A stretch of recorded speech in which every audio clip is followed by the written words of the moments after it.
Ayan, kakatapos lang ng project knowledge seminar natin dito sa PhilInvest Claremont, located sa Mabalacat City, Pampanga. At guys, malapit lang ito sa NLEX Expressway. 3 minutes away lang siya.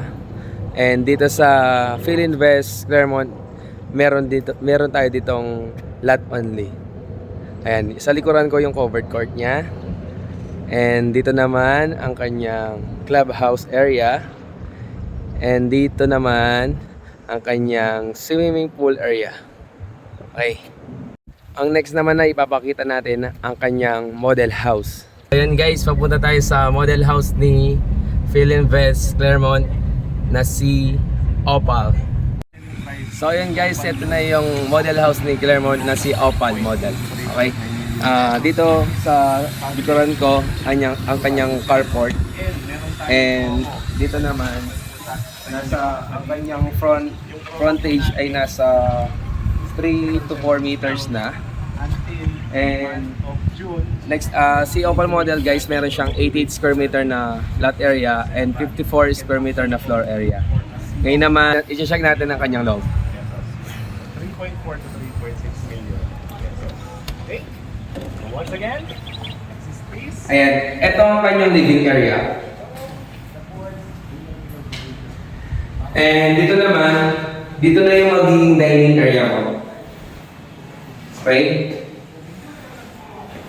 Dito ang kanyang kitchen area. Meron na siya mga cabinets dito sa ilalim. Ayan. And dito naman pwede kang maglagay ng mga built-in cabinets or modular cabinets. And this area naman for your kitchen area. Ayan, dito na yung actual turnover niya. Yung mga lavatory and toilet bowl niya, nasa mid-class na yung ginamit nila. So maganda na yung mga quality ng materials niya. So dito naman, ang kanyang service area nasa 2 meters setback. Ito. Ayan. Ito yung kanyang service area. Pwede kang maglagay ng dirty kitchen dito or laundry area. Si Opal model nga pala guys, meron siyang 3 bedrooms.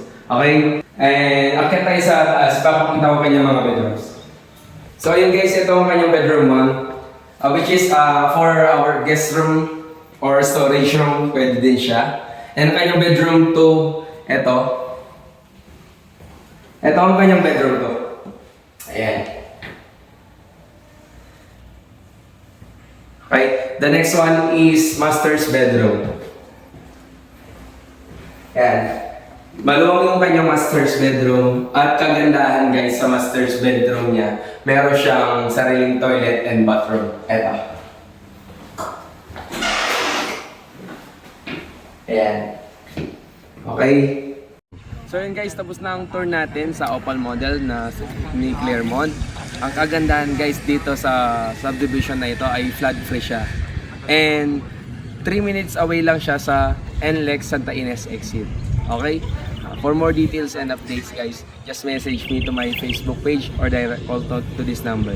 Once again, this is Engineer Kevin, your property advisor. From the Forge Realty, inside info, outside success.